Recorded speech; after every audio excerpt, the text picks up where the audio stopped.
Hello, I'm Mike Tanaro, Seniors Minister here at the Greenwood Park Church of Christ. I want to bring a few thoughts to you today from Philippians chapter 1. Philippians is a very, very interesting book. It's a letter where Paul wrote to the church that he established in Acts chapter 16. And he doesn't have a lot of negative things to say to these people. And that's very interesting. It tells you a lot about them. That's where Lydia and her household was saved, and then also the Philippian jailer. And one of the things that Paul says in these letters, I always try to grab a verse or a couple of verses that sticks with me about a chapter. Not that it tells what the whole chapter is about, but one of the things that sticks with me here is when Paul says down here, if you will, in verse 19, 20, and I start verse 21, okay? And he's talking about us being focused, and it's almost like he's talking about a focused mind. And down here, if you will, in verse 21, he said, "For to me to live is Christ, and to die is gain." You've heard that before, haven't you?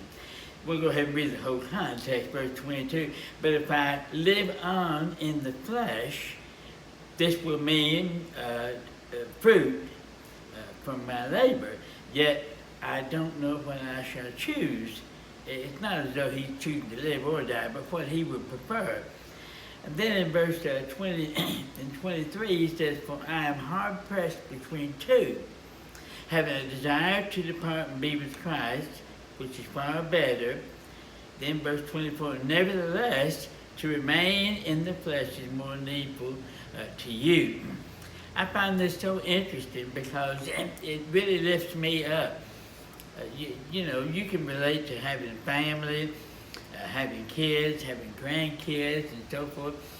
And you know, when you start getting up in years, you pay more attention to that than ever before, and you get more focused on some things that are coming up in life.